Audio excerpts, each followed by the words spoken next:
Welcome to the Save Par Golf Podcast, where two average golfers talk about golf and things. I'm your host, Eric. Dominic. We are currently on episode 164, and we are excited to welcome five-time PGA Tour winner, 1987 U.S. Amateur, and the only player to take down Tiger Woods in a playoff, Billy Mayfair. We're excited to learn about his career, how he feels about golf today, and what the PGA Tour champions is like. Billy, thank you so much for taking the time and joining us on the podcast. Hey, thank you guys. Thanks for having me. It's always nice to sit there, and it's been 25 years since I beat Tiger in the playoff. I never get tired of hearing that one. That's for sure. Well, good. We'll definitely dive into that a little bit more further down the road. But just to kind of jump right into it, you've had an incredible career with multiple PGA Tour wins. Looking back, which victory stands out the most to you, and why? Oh, wow. All the victories are special. Obviously, winning in Milwaukee, getting the first one. My first win was huge and all that stuff. But, winning the U.S. Amateur was a thrill, was also. But I got to say, 95, when I won the Tour Championship in Tulsa, to play against 29 of the guys who were playing the very best that year, and to go to a golf course that everyone thought we would tear up because we did during the PGA in August, but when we went there in October, it was a completely different beast. And being the only player who shot under par was really a thrill, and it obviously ended the year and made a great offseason. Really cool. So I know we just had the Waste Management Open not too long ago. There was a video clip of you, and I believe it was 2011, where you almost hit a hole in one on the 16th hole, which I believe at the time was called the Phoenix Open. It was yes. Now Phoenix Open. Yep. So you almost aced it. You hit the flag stick, rolled out a little bit, but you made the birdie putt. Mm-hmm. Yep. But what is that experience? It was one of the longest putts I've ever had in my entire life. That's for sure. Well, given that you almost aced it, the fact that you made the birdie putt, that's pretty fantastic. But what is that crowd like? I know it's probably changed a little bit from when you were playing in 2011, but because you were rocking the Tillman jersey, which was really cool too. Yeah. Well, which I was the original one who kind of came up with the jersey kind of thing. It was my first year I came out was the first year the Cardinals were in the Super Bowl, which was the next day. And I remember being there on Saturday, and I actually got paired with Phil Mickelson, two ASU boys. And all I remember is walking out of that tunnel and being on the tee, and my caddy, yelling as loud as he could in my ear the number, and I could not hear him. And for it to be that loud and then to go that quiet and know that explosion's coming, for me it was great. I lived there. People knew me and all that stuff. For a lot of players, did not like that. And if you didn't like it, then you just, don't play there. But that was something that the Phoenix Open kind of got started. Obviously, it's grown tremendously since I was there last. But one of my best stories one of the first years I played there, I think it was my second year on tour. I was playing real good on Friday afternoon and got there kind of late in the afternoon. And I hit the shot, and of course, I missed the green. And people just started booing and all that stuff. And there's nowhere to hide. You can't hide. You want to crawl into your golf bag and boo and all that. So everybody's booing. And I kind of look up just to my right, and my wife and my son, Max, are standing there. And my son, Max, was booing me. So, he was booing me. So I had a little discussion with him on the way home that night. But, it was all in fun and jazz. But sure. I even got booed by my son there at 16 when I missed the green. So. Makes for a good story. Would you boo me if I missed? I think so. I mean, the rest of the crowd's doing it. I think you got to partake in that for sure. I did want to rewind a little bit. How good does it feel to win for the first time on tour?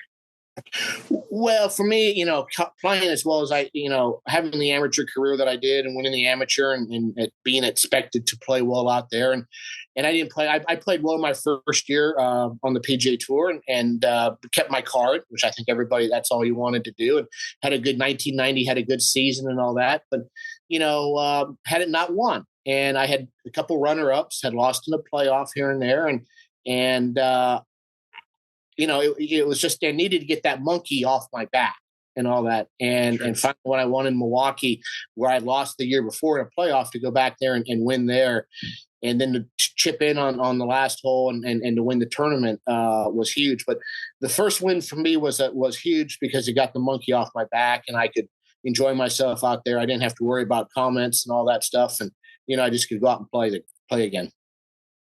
It's so cool. Yeah, I couldn't even imagine the pressure and the mental side. Yeah.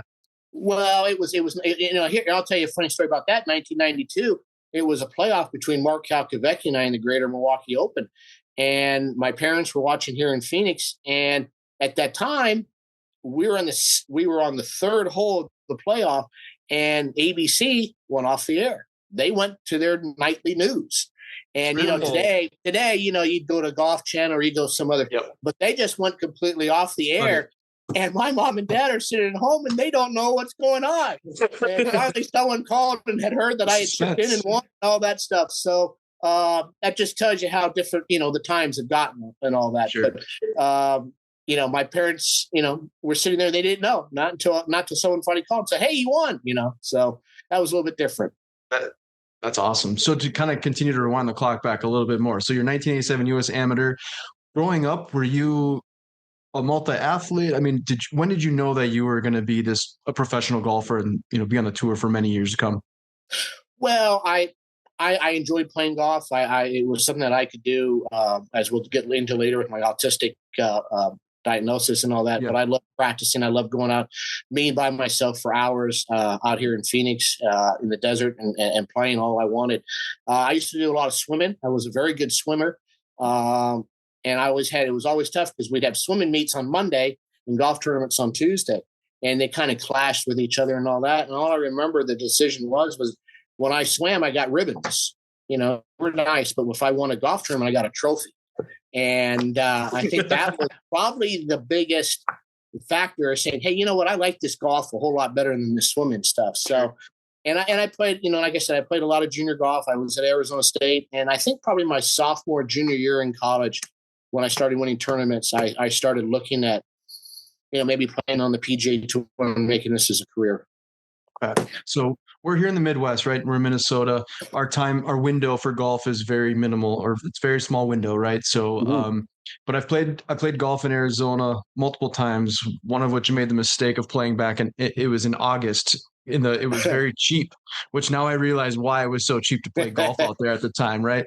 Yep. So it's kind of totally different from the Minnesota. You have, like I said, a small window of golf time, but then in Arizona, you can play all year round, but you have to fit those rounds in pretty early in the morning. So how is it? I know you're on the road traveling quite a bit for tournaments, but just as someone who lives in Arizona, what's it like in the summer months for you playing golf? Well, in the summer when it gets up over 100, 110 degrees, I mean, you want to get out there as early as you can. Yeah. And anymore, probably, it's warm no matter what, because they still like to water the golf course a lot in the morning. So you can be out there, it can be 90 degrees, but if it's, wet and out there, you're still going to feel it. But I always try to get out as early as I could, play, get my work done, and then either go to the pool or be inside with air conditioning in the afternoon, because as you know, at 2-3 o'clock in the afternoon in August, it's really hot.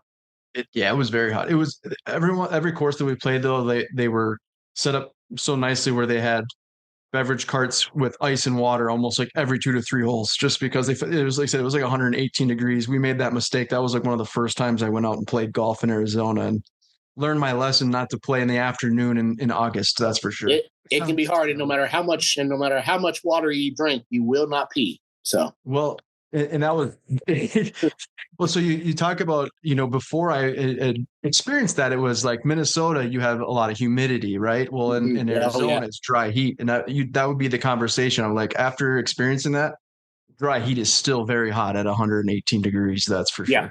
That's for sure. Yep.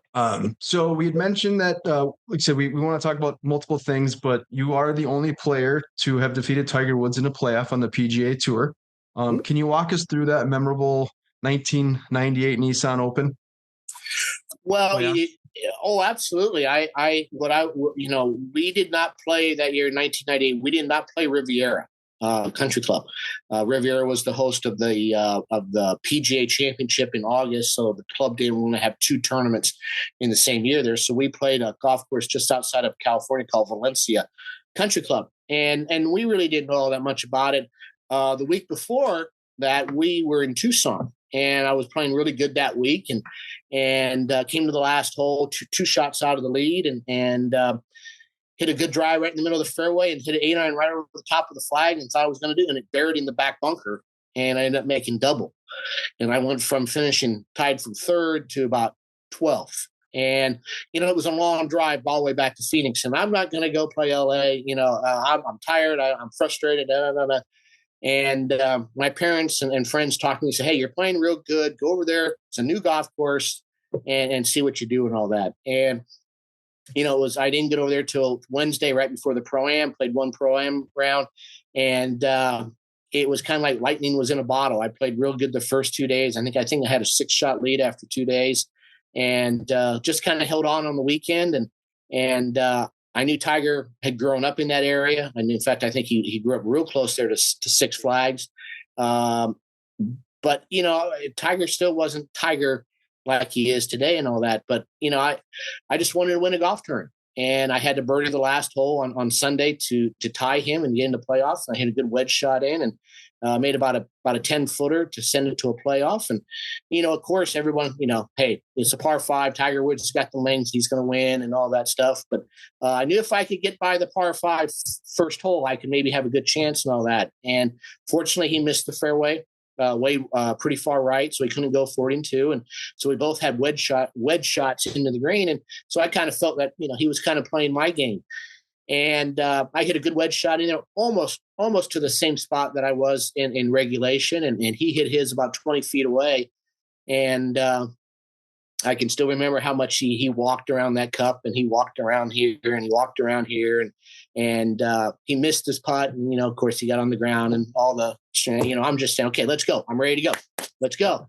And I stood right up till I knew exactly what the putt was going to do. It was inside right, and because I just had it about 30 minutes before and knocked it in. And it was a thrill to win. I was just so happy to have won a tour event. Never really thinking we'd still be talking about it 25 years later because it was Tiger Woods. But, Tiger was gracious always as he is. He gave me a hug, shook my hand, and we've been very close since then. That was going to be one of my questions as far as, in defeat, how did he respond? It's good to hear. He responded beautifully. He was very nice. I know he was disappointed. I know he wanted to win there. But he shook my hand, and it wasn't until about 2 weeks later when we were in Florida, we sat down one time and had lunch together and started talking, and we became real good friends because he went to Stanford University. I went to Arizona State. We were both in the Pac-10 at the time. So we had a lot of stuff to talk about. Sure. Such a cool story. I love hearing older stories like that because in '98, I was 1.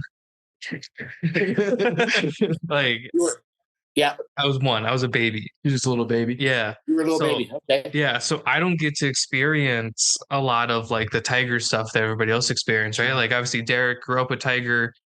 I didn't really see Tiger in his prime, right? I don't know Tiger for Tiger.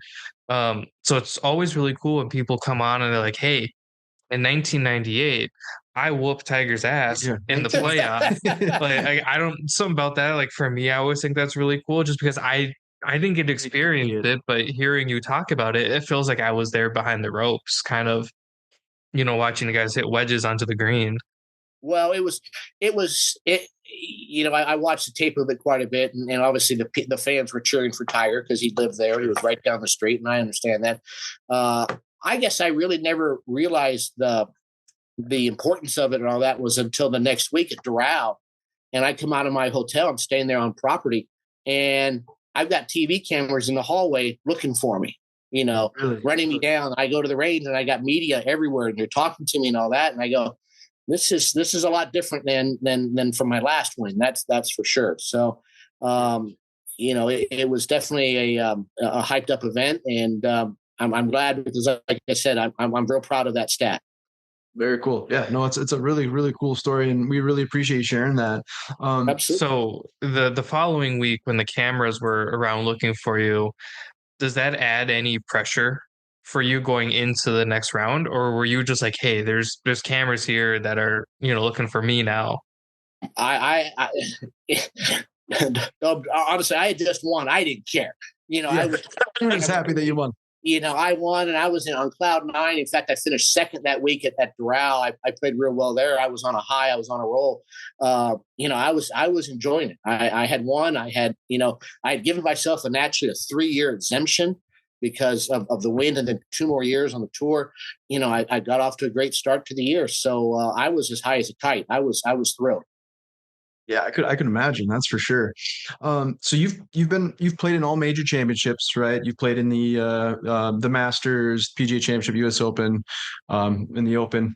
Do you have a favorite major tournament? And then maybe could you share like a story or two that maybe pops out?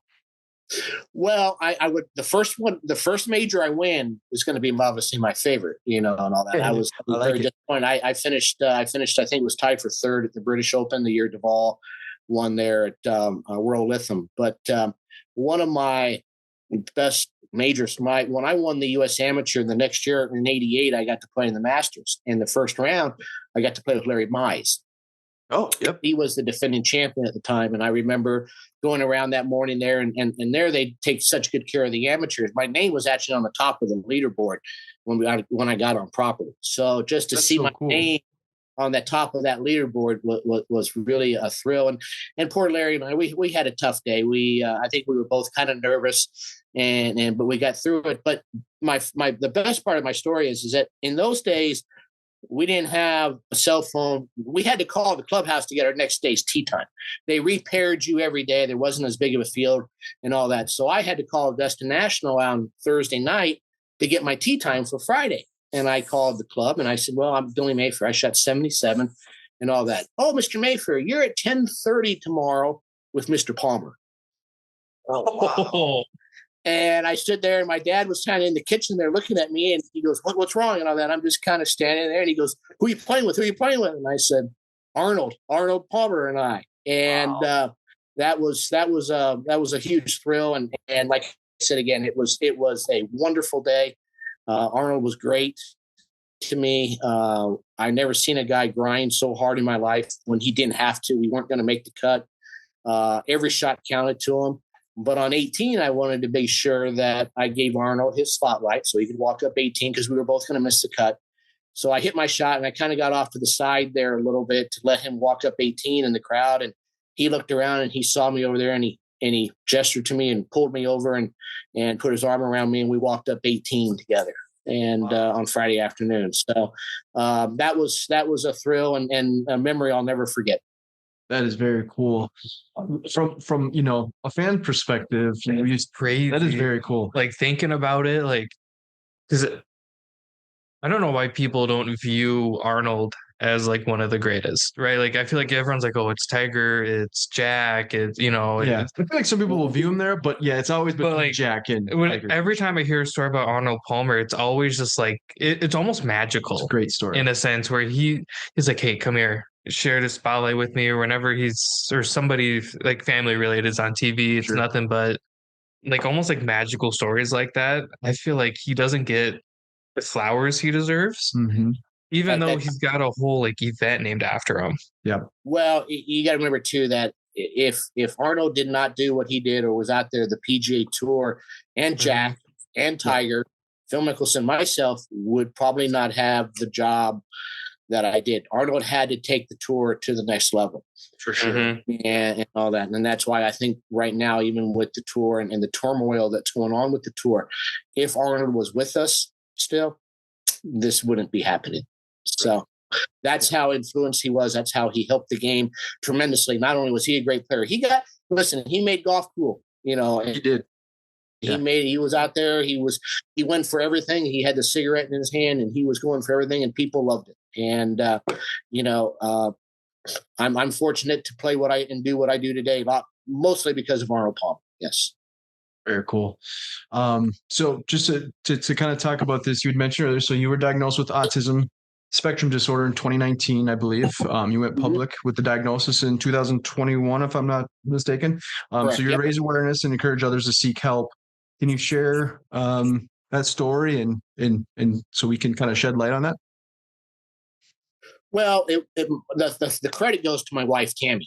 She kind of saw some things. She had me being, myself and all that, you don't realize sometimes how you get and all that. But she kind of realized something wasn't maybe quite right. Unfortunately, I got disqualified at the end of the year there on a bad ruling. And I should have stood up for myself better. I should have fought for myself better and all that. And right after the ruling, which I was right, just so we all know that the USGA has verified that. Sure. My wife Tammy said I should get diagnosed for autism and all that, and I fought her tooth and nail. You guys are the weird ones. I'm the normal one. Everybody else is weird, and I really didn't know that much about autism. And I fought her tooth and nail. I think we were home for a couple months, and finally I gave in, and we went down and I got tested. And even after I got tested and had the results, I didn't want to read them. I didn't care. As I said again, I'm right. I'm normal. Yeah. Everybody else is a little bit different. And finally I broke down, and when I read the results and some of my my facial expressions, learning people's facial expression and sometimes not realizing what to say at the appropriate time and all that made a lot of sense to me why I struggled in school, why I had certain classes I was so good in where I could talk to the teacher. I did great. If I had to sit there in front of a test, I really struggled and all that. So it was really an eye-opener for me, and it's helped me too. Today, even today, just realizing that if my brain starts going too fast, it's time to slow down. And it's all right to ask people, say, hey, can you just give me a second here and let my brain get caught up and all that. So I'm much more aware of it now. I'm a big speaker of it. And I encourage people to get tested at all ages, not just children, people, older people too. And is it going to make a huge difference in a lot of people's lives? Yes, because it's going to make life. You understand why you've done the path that you've done and why why you think the way that you do. But as my wife and I have looked into high functioning autism and all that stuff, we have really became very focused on trying to help the spouses and the other people who are around the person who had the autism, because there's no help out there for them. There's no help out there for the parents or for the grandparents or for the other children in the family. So my wife Tammy and I are really trying hard with our foundation to help those people understand it better. I've had some great experiences. I've had some kids come out from Flint, Michigan, who had autism. They followed me around. I spoke to them after the round. And you want to talk giving yourself a charge? That's better than making a birdie, getting to talk to them. But just to stand back and watch the parents, say thank you for telling them this and all that. It's almost in my way. It's my way to give back to this great game. Very cool. So you started this foundation. Are you doing like different events to raise awareness? And you said people come from Michigan and all that. Are you traveling around speaking? What are you doing? Golf? We haven't.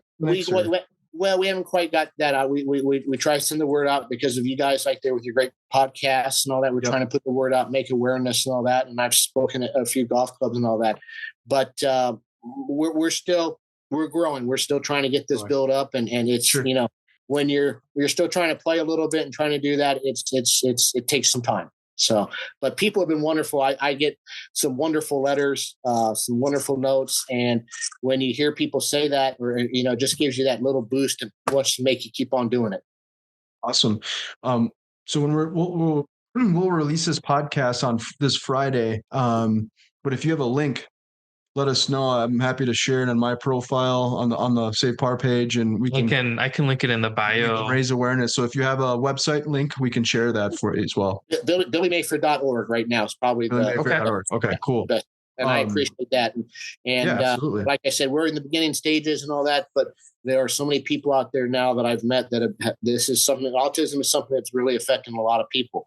And but we also want to help the people that are with them so that they can learn the problems and what to look for and help kids and not have them all think, well, my kid wants to be in a dark room and likes to be on the computer and drink Mountain Dew. Boy, there must be something wrong. No, his brain just works just a little bit differently than everybody else. I think it's very important to note, like for me to on the outside looking in, I feel like it's something that it's like children, you know what I mean? You'd think like younger children, but for you to, get diagnosed at a later stage of your life, not saying that you didn't have it as a kid, obviously, but I'm just saying, like, I think it's very, very cool that it's not just for children. I feel every age group should be tested, like you had mentioned, and to look at it again, going on the looking from the outside of the lens of your spouse, they obviously are affected too. So I think that's very important. Yeah. The spouses have to live right there with you. They see it the most, more than anywhere. So do parents, siblings. If you have 2 or 3 kids and the one has autism, you don't want to ever neglect the other 2 just because the other person's been diagnosed with autism. But I think, a lot of people have said to me, why would you want to get tested at 50 years old? Why would you want to get tested at so late in life and all that? And I say, because it can help the quality of your life, the rest of your life, so much, because you'll look back and you'll read your results, where your problems are and what you see, and your whole life will make more sense to you. Why did you have problems in school? Why did you have problems getting a date? Why were you so comfortable with some kids? Or if you went and played golf with 2 or 3 kids, you were a lot more comfortable than being on a football team. Numbers like that in your eyes and the way you see things will make a lot more sense to you. And it really adds the quality to the rest of your life, I think. Yeah, very powerful. That's awesome. My mom is she's an elementary school teacher. I can't say a specific grade anymore because she's bounced around between like kindergarten and 5th grade, which means I always end up moving her classroom stuff, which is not fun. But she's been teaching like my entire life. She subbed for me one year in like 1st grade. She did? Crazy day. So that was a teacher and your mom. So I kept saying nightmare right there, right? Huh? Yeah. I'd be like, Mom. She's like, no. I'm like, no. Yes. Like that's how this works. And at a young age, she kind of noticed how I was struggling in school. And so I'm like one of like a handful of people who are like formally diagnosed with ADHD. So back when I was diagnosed, it was ADHD and ADD. Now it's ADHD attentive or ADHD hyper or something like that. Sure. Yeah. So I have the one where I don't like stop talking and pay attention. So, kind of how you're saying, you kind of look at your life differently. I struggled through high school, and that's something I just kind of knew. We had tried medicating and all these things, and I just never found one that worked for me. Well, I would bet looking back, looking back, but I would bet you that even though you struggled with school, there was something there that you loved to do. And I don't know, and I can't pinpoint that would be, but there was something there that you loved to do, and you were really good at it. Yeah. Really good at it. And I'm really good at. In high school, I was really good at like work with my hands. I took 4 years of wood shop. I like to do things. So like I took all like I took all the home ec, so I got to cook for like an hour a day because I was originally going to be a chef. Yep. And now it's kind of evolved into like photography, like my cameras, and just being more creative. And where I really struggled is like the numbers and the memorization and stuff like that. So that's where I was like, hey, Derek and I met in college at a really low level math class because I tested so low into college taking an acuplacer that you're like, your English scores are off the charts. Like you can't do math. And I'm like, that checks out. So I've always appreciated when people are like, hey, you can get diagnosed at any age. It's not a disability. It's not this. It's not that. Right. My mom has always said that just because they have autism, Down syndrome, whatever, that they are highly functional in other ways that you would not believe. The worst part about it is when someone says you've been diagnosed with autism, they go right to Dustin Hoffman and Rain Man. And that's what they think everybody's like. And that's not the case. And there's so many athletes out there. I mean, as you can see at times, you can see the ones who get hyper focused and the ones who can't and all that. But I try to tell the kids and I tell everyone that, there's something out there. There's a talent out there that you are really, really good at. And that's what these presidents and CEOs and coaches are looking for.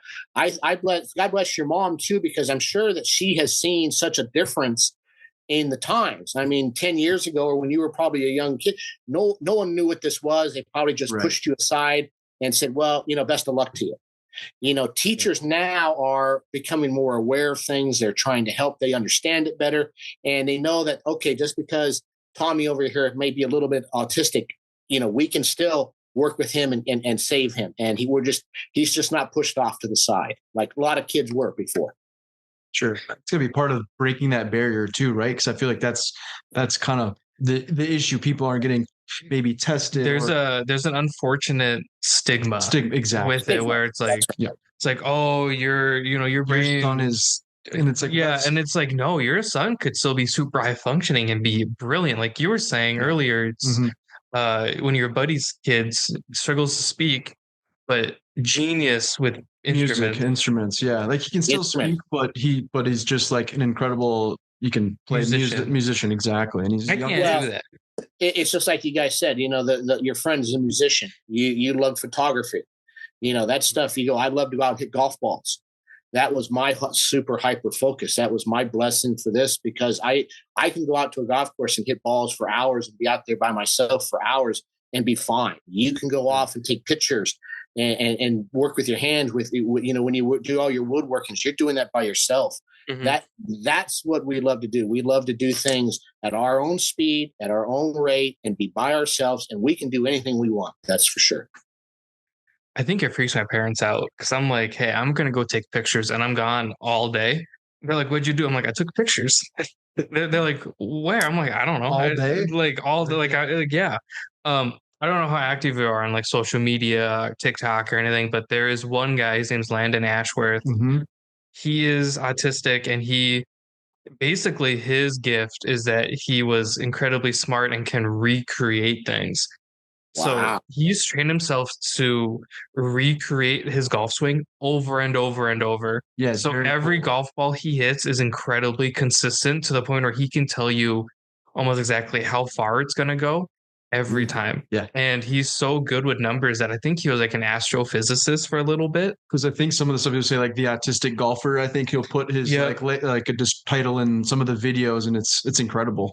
Right. And he can redo his swing over and over, and it's always like a birdie, always an eagle. It's just like, yeah, watch it just over. Yeah. And he's very good at he has the patience in order to sit there and do that for hours until he masters it. It's just like you. When you go out to take pictures, you do it for hours and hours and hours until you get that right picture. That might come 20 minutes, or it might come 3 hours from now. You don't care. This is what you love doing.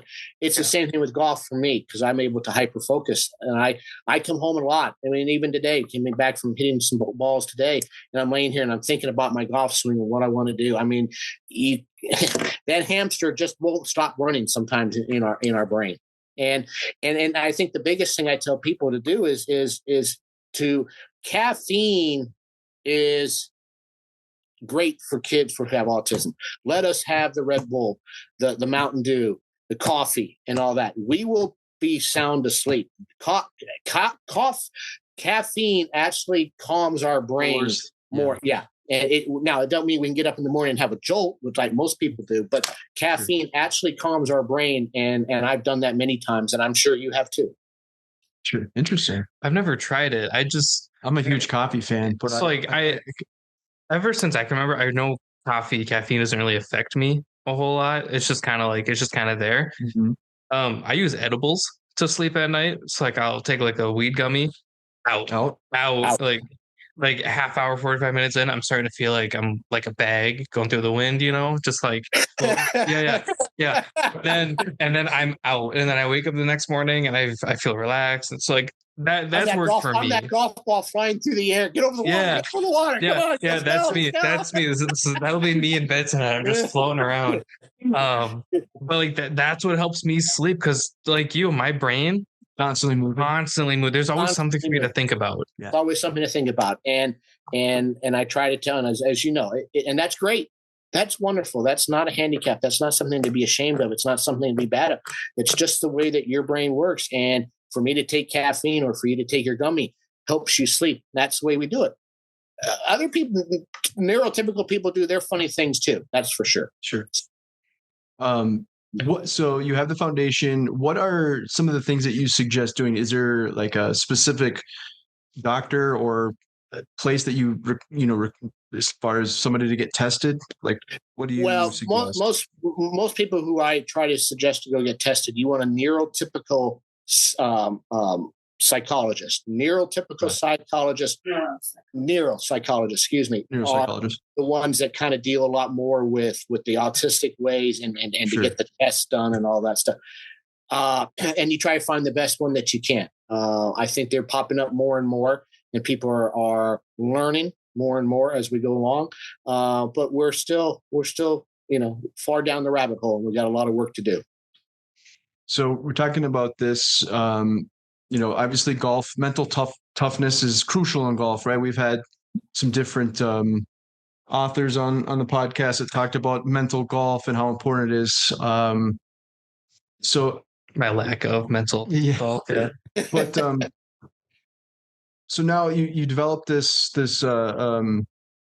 how should I word it? How did you develop yours, and like what are mental strategies that work best for you? Especially so you've been diagnosed, or you got tested, and now how have you has it changed your mindset? Like to kind of answer, I think when you get to the PGA Tour level or any professional level in any sport, it becomes probably 95% more mental, as long as you are healthy and you're not sick or something like that, because the physical part of it you've done for so long. We can always want to work on the physical part of it, but the mental part of it is what steps guys, over.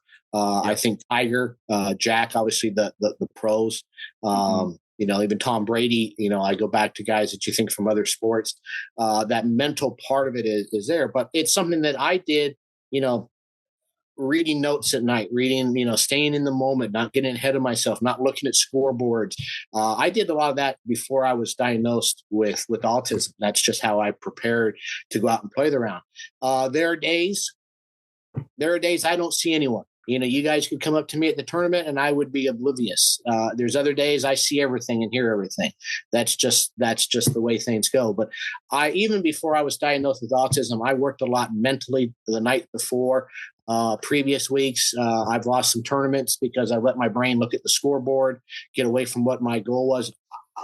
Golf is the greatest game in the world because it's you against the golf course. If you go out and you shoot 68 and 68 was the best you could shoot, then there's nothing more you can do about it. If someone comes in with 66 and beats you, hey, you shake their hand and you go on to the next week. All I can do is do the best I can, one hole at a time, one shot at a time, until I run out of holes. And it's an old cliche, it's and all that, but this is something that I've done my entire career, even before my autism. But you have to be ready. But no matter how hard you prepare, there are days you're going to hear someone, rattling the change in their pocket, or if someone moves funny, you'll see them. There's other days, an airplane can land in the runway in the fairway and you wouldn't probably notice it. So that's just that's the professionalism and all that. And someone will say, well, how'd you hit that shot? Didn't you see that bird? What bird? What bird? Yeah. What bird? Like that. And there's other days, some little boy will be pushing his cart 200 yards away and you can't get that out of your mind. So it's something that I've always worked really hard on, even before my autism diagnosis. Or some crazy fan will hit you with the Volkswagen Beetle and then hit the TV tower. You got to put through all the different Happy Gilmore. Well, obviously, it's changed a lot on the PGA Tour, and even today. I mean, when you have these corporate tents, you have a lot of beverages being at there, and now, and the worst part for it now is you got people can actually bet online if you're going to make this putt, or you're going to hit this shot, or you're going to miss this green, or do something like that.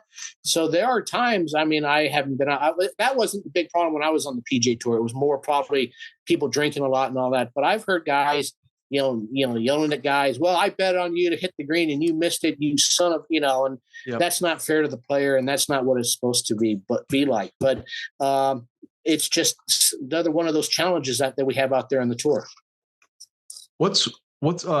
What advice would you give to a young golfer that's trying to make it on the tour today? And then to follow up with that question, what's one piece of advice you'd give to just an average golfer like Dom and myself? Why was I first? Why can't you be first? I'd say I like the gummy bear. It would be my first. Take a few of those before you go play and all that.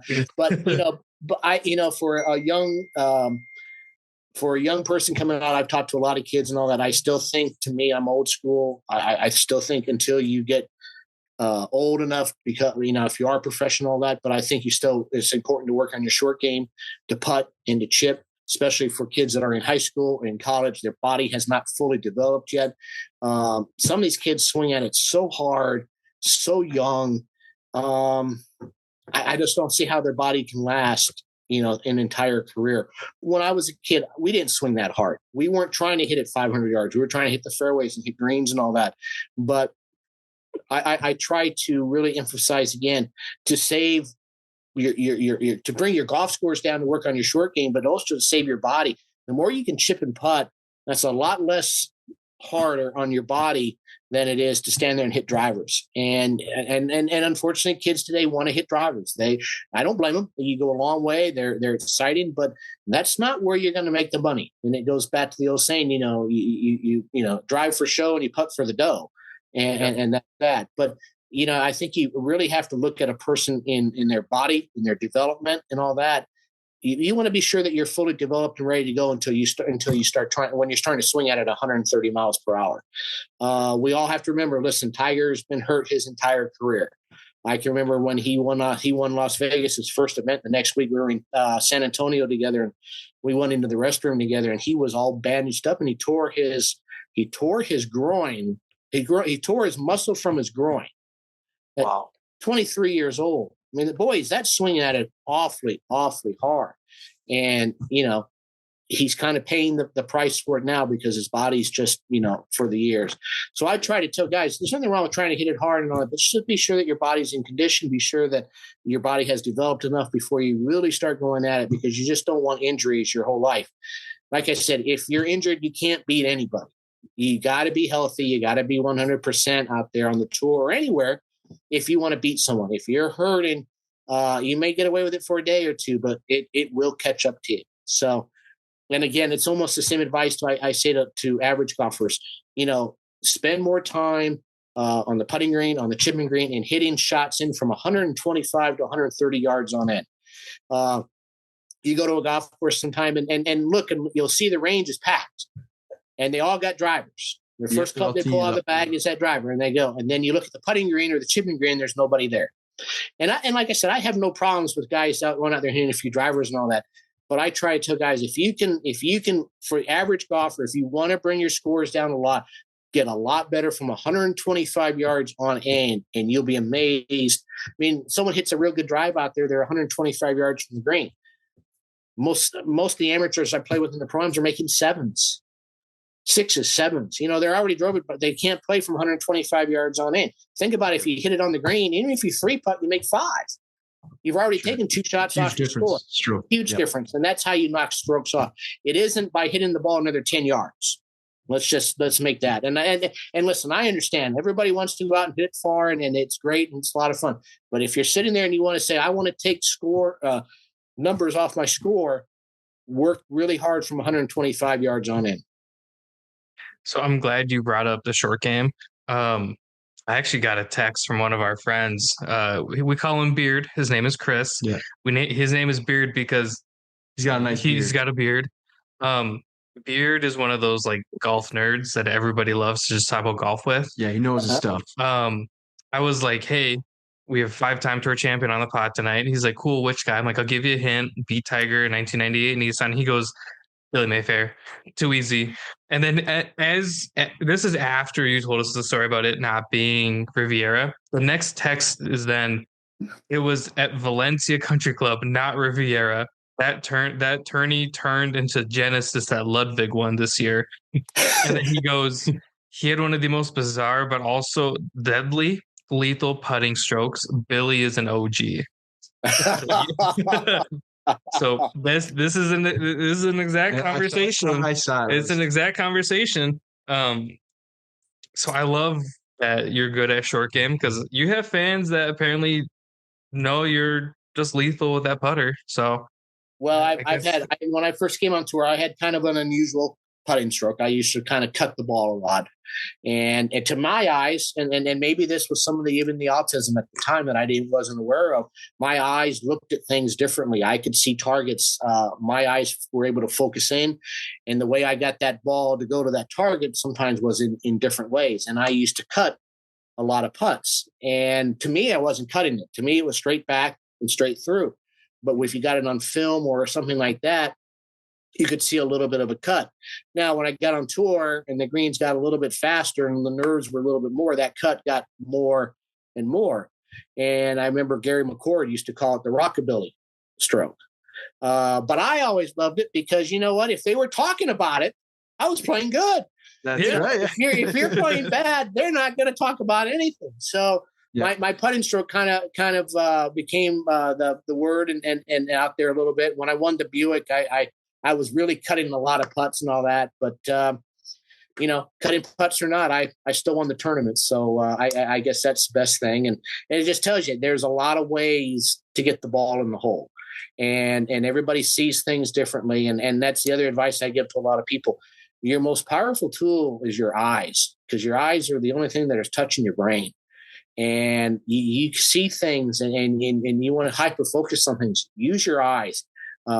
You will be very surprised how easy and how smooth everything else flows when you use your eyes to see your targets. I like to think I putt normally. And then Derek took a couple of videos of me when we were playing TPC Twin Cities over the summer for the 3M Open media stuff. I don't putt normal, do I? Oh, it's too bad. It's weird. It's a little weird. We all have our own putting stroke. Yeah. I have this thing where it's like, everyone's like, Dom, aren't you reading the green? I'm like, no, I know how it's going to, I can almost like look at it and just like. The undulations? Kind of. It's so hard for me to like explain it out loud without sounding just like cocky about it. But it's like, I feel like I can kind of walk up and like look at the shadows and kind of figure out what's going to break where. Because I've had people go, oh, this breaks left. And I'm like, it's clearly going right. Yeah.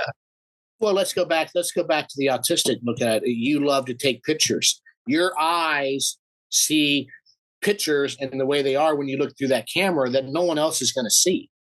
You see a picture when you take a picture with your camera. You see something that no one else is going to see. When you walk up to a green on a golf course, you're seeing a green differently than everybody else. Myself, Eric, Derek, everybody, and that's a gift.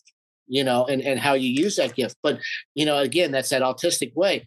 Your eyes and your brain are thinking things differently and you see things differently than everybody else does. And it's really a gift, but it makes perfect sense to me with all the photography that you do, that when you get on the putting green, you will see lines that are different that other guys will look and say, how do you see that? Your eyes will see that. You're taking a bunch of mental pictures. It's like I should start using it for evil and be like, no, guys, it breaks left. Yeah, you gotta go this way, 30 feet to the left. Guys, you got to hit it up that hill and over, and then there's just me, just like tap. Well, and I tell kids and I tell people that all the time. I said, you have this gift. Your eyes see this your own way. My eyes saw my putting stroke when I was younger a certain way. Don't let anybody change that. That's your gift. That's the way that God made you. That's your eyes. It's the way your body functions. Don't change that. That's how you do it.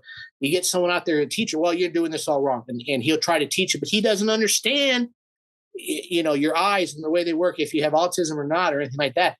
If you have something, a gift that you can see things and you can do, and how you feel, like you said, you take pictures. When you look at a golf shot, that's taking a picture. You're standing there and you're ready to hit a golf shot. You're taking the picture of that shot. So your brain's already used to doing that. Don't let anybody else change that. That's your gift. Tell them thank you, but go away. Go away. Yeah, thank you, but no thank you. Leave me and my blue putter alone. Well, usually the people who are teaching that, they can't play. But they think they can teach. So you just be nice. Say thank you very much. I'm fine. Yep. I read that you played more than 900 tournaments since turning pro in 1988. It's obviously quite an accomplishment. So I'm wondering what's the secret? I can't say that on the podcast, but I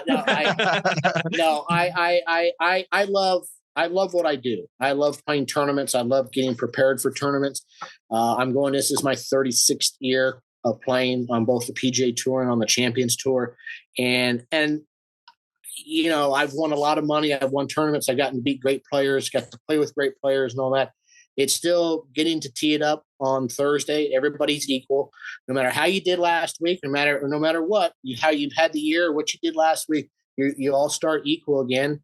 And it's you against the golf course. And, you don't bring really the feel into it until probably the end of the tournament where you're trying to beat someone, but you're trying to go out there and beat this golf course. And, it's you and the golf course. And there's no other sport like that. There's no other sport. You got to have someone there to either hit the ball back to you or throw the ball to you or something like that.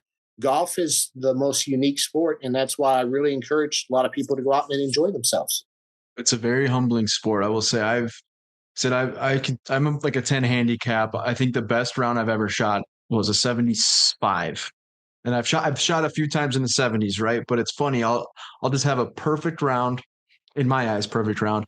Shot this 75, and it's like, okay, I got this game figured out. You just got to get in the fairway, get it on the green, and 1 or 2 putt, no problem, right? You just have to do it 18 times, not a big deal. And then the next day you go out there, and it's like you totally forgot how to play golf, and then you shoot a 95. And I think that's what I really enjoy about it so much too. It's because you can never really master the game. I mean, no matter how much time spent on the course, I mean, you can really get it dialed in. Obviously, practice is going to help, but I do like the fact that it is a very humbling sport in that regard, because you can have it one day and the very next day it could just kind of fall apart. It makes you come back for more, right? Absolutely. And as I said before, with the chipping and the putting and trying to save your body, that's probably one of the reasons why I have been, knock on wood, very injured free my career, 36 years, 900 tournaments. I've probably hit more putts and more chips than I have drivers. So maybe that's helped me a lot. Sure. But I mean, I go back to about when you can't wait. I mean, that was the biggest thing on the PGA Tour.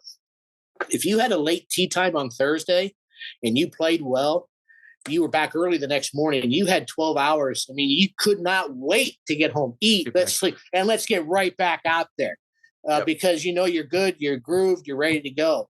On the PGA Tour, when you have that, that early, late, so you get done at noon, and now you don't play again until the following noon. That a lot of things can run into the head. But sure. But we always loved it on tour when you played late on Thursday and early on Friday, because, man, you got right back out there and you were ready to go. Very cool.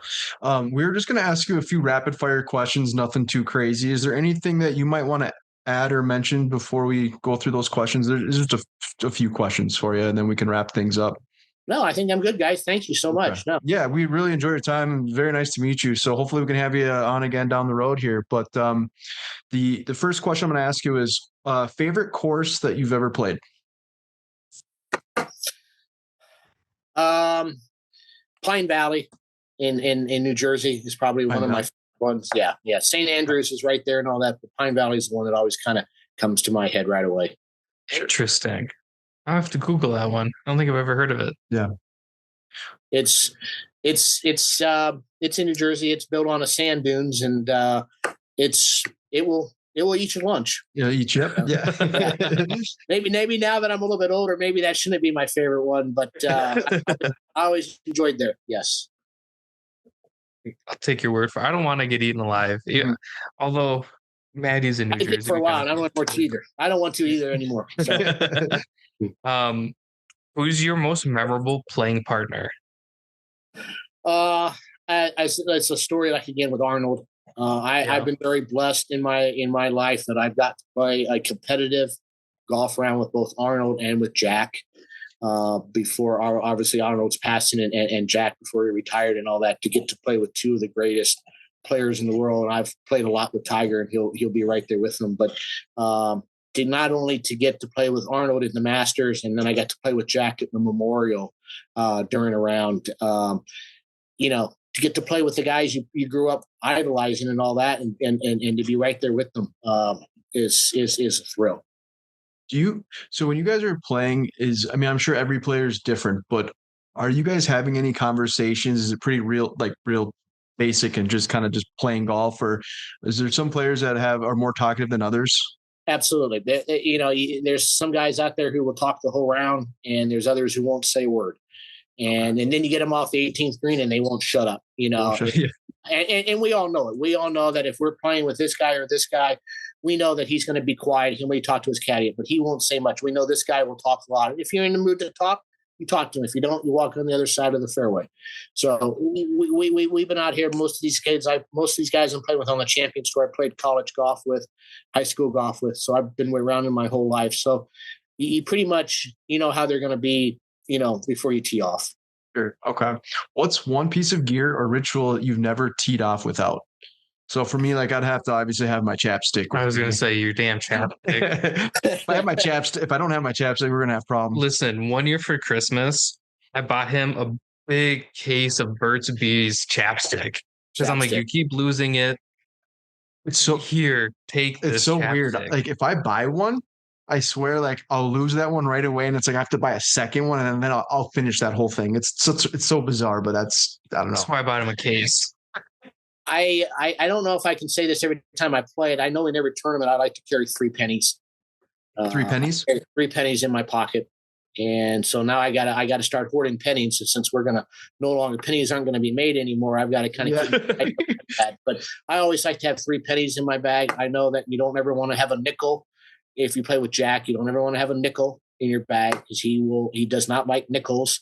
Those are just little things, you're going to play with a certain player, he doesn't like that, so you just don't bring it. But Jack had to think about nickels. He never wanted a nickel on the green. But to answer your question, I always carry about 3. I try to find 3 shiny pennies before the week starts, and then by the end of the week, then they're all dull because they've been in my pants and moisture and all that. But I always like to have 3 pennies in my bag, in my pocket.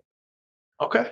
I'm about to try that next time. Maybe I'd put a nickel on the green just to like assert dominance, just like get in his head a little bit, be like, hey, I gotta, and then just one up, be like, oh, I got 2 nickels. Yeah. You wouldn't do that if you were playing with Jack. You would. I was gonna say down. I got news for you. I guarantee you. So yeah. Okay. You want to say? If you could play around with 3 people that are alive, who would it be? Oh, wow. That's tough. Obviously my wife, Tammy, who's a very good player.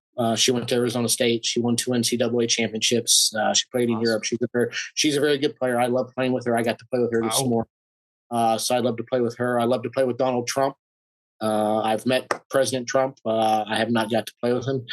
And, I guess the Lord would be the third. And I know we'd have a great day, and I know he's got the greatest sense of humor in the world. So it'd be a great pairing. Sure. Best and worst part of life on tour. Best part of the life on tour is that you get to travel, you get to see the world, you get to meet people. And, there's people in Minneapolis when we played the 3M championship that you would see every year, and you go back and you see them every year. You say hi to them, you have dinner with them, you go to restaurants. The managers at the restaurants recognize you. They say hi to you, and you get, you get, like I said, you get to see places in the world and get to play golf courses that are wonderful. But for me, the greatest thing about the tour, other than the competitiveness and getting to play, is you get to meet so many different types of people, and you get to see them year after year after year. And sometimes when you get to a tournament and they're not there, you get scared. Oh, crap. And this goes for marshals and all that. Yep. In fact, the lady at the 3M championship, I don't know if you ever noticed, on the 4th hole has got cookies. Ooh. She bakes cookies. And I mean cookies. I'm not talking Good cookies. I mean cookies.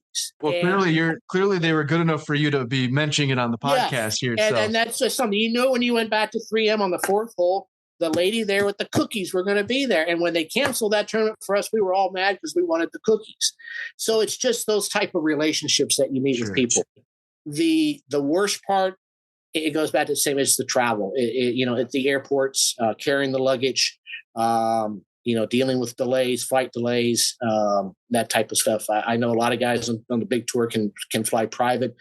We can't so much on the Champions Tour, but that's probably but every airport now, every restaurant to hit in the airports, what to do and all that. But the travel part of it, the luggage, to me, the weight, lugging the luggage from the airplane, getting it to the car, all that, that's probably the hardest thing out there. So we usually end our podcast with a food related question.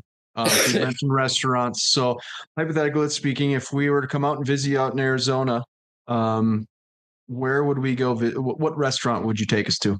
I would take you to a Mexican restaurant. It's called TP. TP.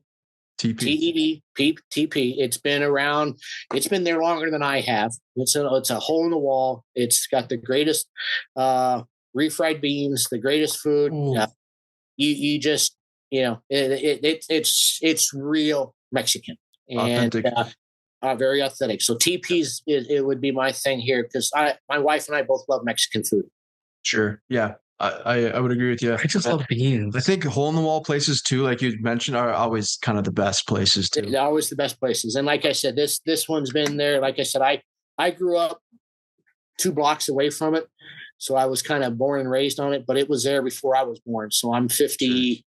I'm 55 years old. So 45. 45. Yeah. So it's been there. It's been there a lot of years. Let's just say that. Yeah. Well, Billy, it's been a pleasure having you on the podcast. Was there anything else you wanted to ask at all? No. Okay. Well, thank you so much for your time. And again, absolutely, guys. Share that. Get that link to us. We'll share it and we'll post it. This will go live on Friday. So perfect. Thank you guys very much. Thanks so much. I enjoy it. Thank you. Thank you. Thank you, guys. Take care.